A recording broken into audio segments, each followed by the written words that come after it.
testigo na lumabas doon sa pagdinig na yon, na kumonekta kay Saldico hanggang kay Martin Romualdez. Opo. Yun ang distinction. Kaya medyo nagulantang sila ron. Oho. Lahat ng paraan ngayon ginagawa para i-discredit si Gutesa. Ma-undermine, totoo nga. Oh, nakita mo, nag-umpisa sila sa notaryo. Yan. Oho. Tingnan mo, may nagsabi pa maski na sa Blue Ribbon Committee, talagang ikinagagalak nila yung gumawa ng pagsisiyasat yung presiding judge ng Maynila. Opo. Napatunayan daw na talagang peke yung pirma ni Ispera. Pirma ni nung abogadang nagnotaryo. Oho. O pagkatapos na nila ma-establish nila yon, fraudulent yung statement. Sinundan ng gano'n. Oho. Unang-una, hindi man lang nila pinag-isipang mabuti, maaari ngang hindi pirma yun nung inaakala ni Gutesa na nagnotaryo sa kanyang dokumento. Mulat sa pool naman talagang peke yung pirma, hindi talaga yung attorney. Pero hindi man lang nila sinikap na puntahan, pwede naman nilang puntahan ituturo naman sa kanila. Saan ba kayo nagpanotaryo para makita natin sino ba yung nandyan? Yan. Kung hindi yung pumirma, sino yung nandyan? Hindi kasi hindi natin pwedeng tanggapin sapagkat pinaka-imposible yun na si Gutesa, siya yung mismo nga hanap ng mga libro nung nagnonotaryo para makita niya kung anong ilalagay niyang document number. Yes po. Makukuha lamang yun doon sa pinakalibro nila. Yung notarial register nila, sunod-sunod yun magmula sa number 1, 2, 3. Sa pagdaan ng panahon, dadami yung nagpapanotaryo. Opo. Doon sa panahon na si Gutesa ay pumunta ron, nasa 500 plus na yun Opo, halimbawa lang, yung pinanotaryo ni Gutesa ay number 522 na yun. Opo. Page halimbawa 125. Saan makikita ni Gutesa yun kung hindi sa mismong libro nila na nandun sa loob ng kanilang opisina? Tama. Pagkatapos, dinakita ko naman ni Gutesa yun. Nakita ni Gutesa. Palagay mo, nagkaroon ng milagro, nakita ni Gutesa yun. Yeah. Saan niya kukunin yung stamp pad? Para i-stamp niya doon sa pinakahuling bahagi para lumitaw lahat yung notarial details. At saka yung sa lugar ng nagnonotaryo Yung kasi dahil Maynila yon, merong isang maliit na stamp na kailangan itatak din. Tapos itatatak mo Manila. Nakuha uli ni Gutesa yung gano'n. Naitatak ni Gutesa. Pagkatapos, nakita pa ni Gutesa kung nasaan yung dry seal. Yung dry seal ng attorney. Nako. At siya mismo yung nag-dry seal ng gano'n. Yan, At saka niya ipinirma halimbawa. Kung si Gutesa na lang ang gumawa ng lahat ng yun. Paano magagawa ni Gutesa na hanapin yung notarial register ng taong sumisinop doon? Merong custody doon sa libro na yon. Paano pinahiram sa kanya kung pinahiram man yung, hindi ba? Opo. Kung hindi pinahiram, sapilitang kinuha ni Gutesa para sa ganun ay magkaroon ng tatak. Merong dry seal. Palihim niya lahat ginawa yun. Hindi ba? Oo. Parang ang hirap paniwalaan Ngayon, kung halimbawa hindi nga pirma nung abogada, maaaring hindi niya nga pirma, pero ang pinakatotoo rito, meron kang itinalagang tao dyan na kinasangkapan mo, kausap mo, palagian, sapagkat nandun na sila sa Book 8 Opo, pang-8 libro na nga po nila, Sen. Isipin mo na lang, yung Book 1 halimbawa, 1,000 na lang ang pahina, ang pages. 1,000 dokumento na lang yun. Sa mga tweet, yung Book 1, meron ng 1,000 documents ang nanotaryo nila. Nung Book 2, 2,000 na. Nung Book 3, 3,000. Book 4, 4,000. Book 5, 5,000. Book 6, Book 8 na So papalapit na sa 8,000 documents Sino yung pumipirma roon na itinalaga mo? Kung hindi man ikaw ang talagang pumirma roon. Dapat bali na, ngayon, ito naman Blue Ribbon Committee, hindi man lang nila pinatawag kung sino yung taong nandoon. Di ba? Paano nakuha ni Gutesa? Sino yung nagpahiram kay Gutesa nung dry seal o kaya yung stampad? Kung a-assumein natin na si Gutesa lahat ang gumawa ng lahat ng ito. Totoo. Sino pong nagpapanotaryo sa ating bansa ngayon?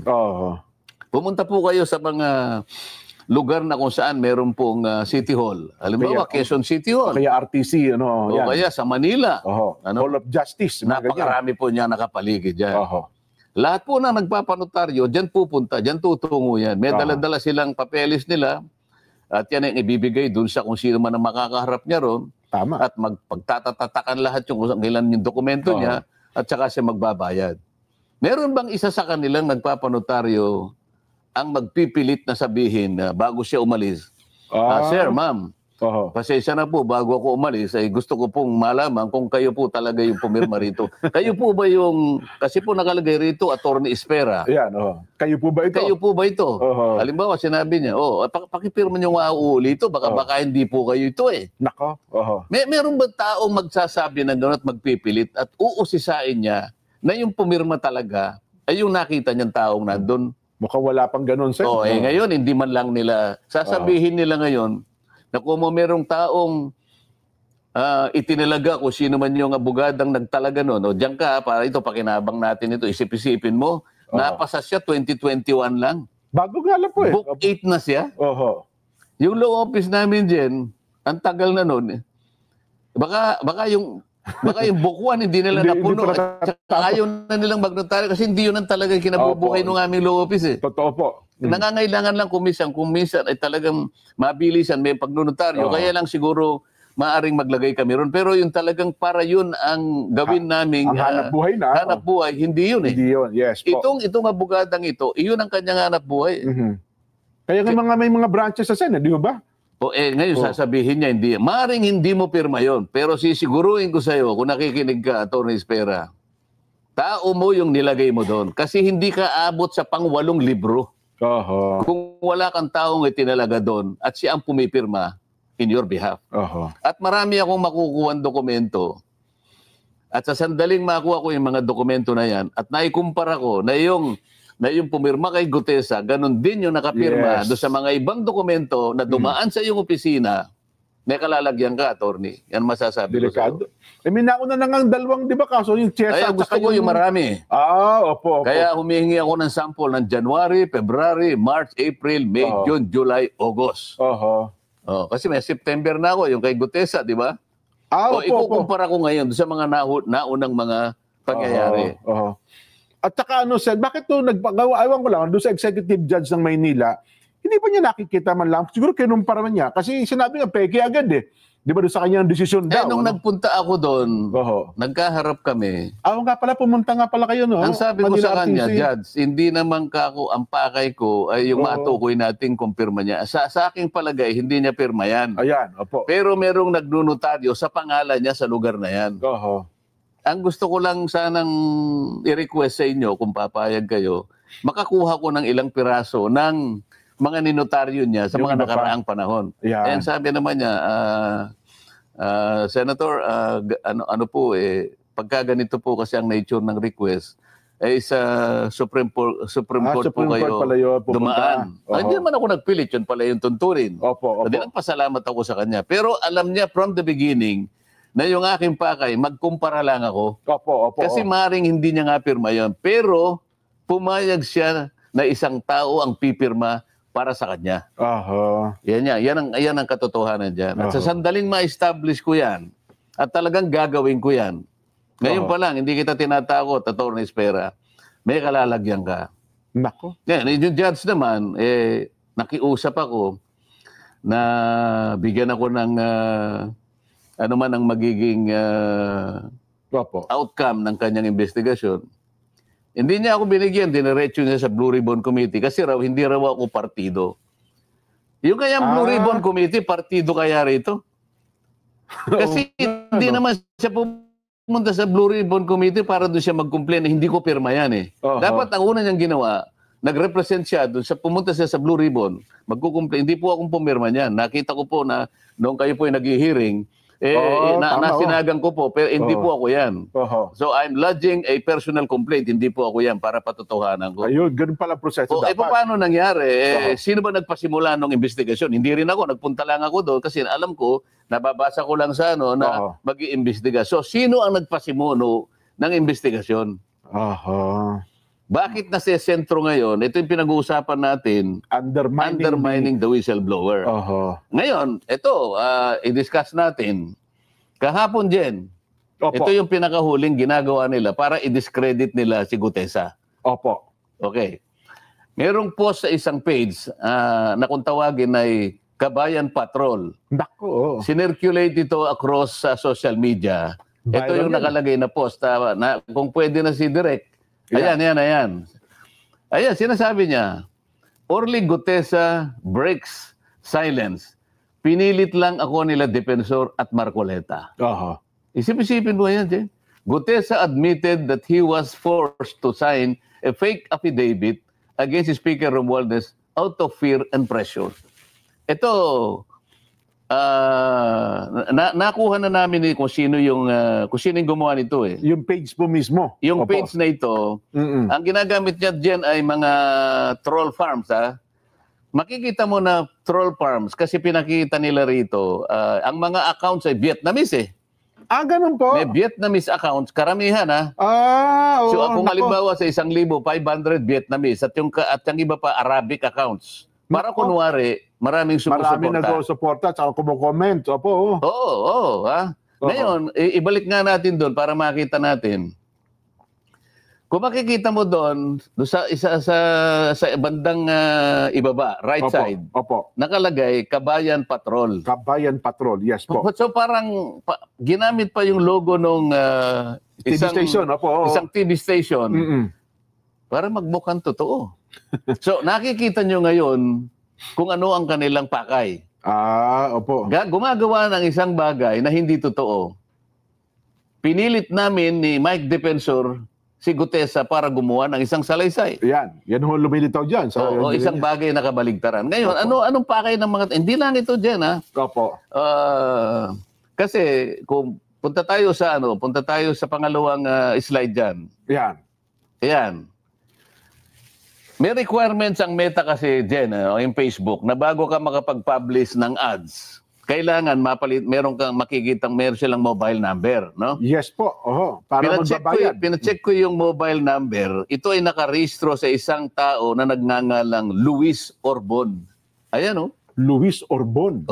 Okay. So, isa sa pangalawang requirements ng Meta, kailangan meron kang email. So, makikita mo dyan ang email nila. Ayan, hello@cdgminds.com. Ang kasi, yung ang ginagamit nila ay CDG. Ang advertiser is CDG Media Minds. Yes. Ayan, makikita mo, no?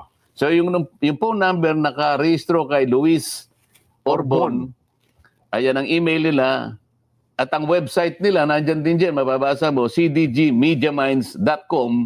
Ang address nila ay Pasig City, NCR. Yes po. So, kung nakikinig si Luis Orbon dyan, kung totoong tao ba yan? nagtatago bilang CDG Media Minds sa anino ni Luis Orbon.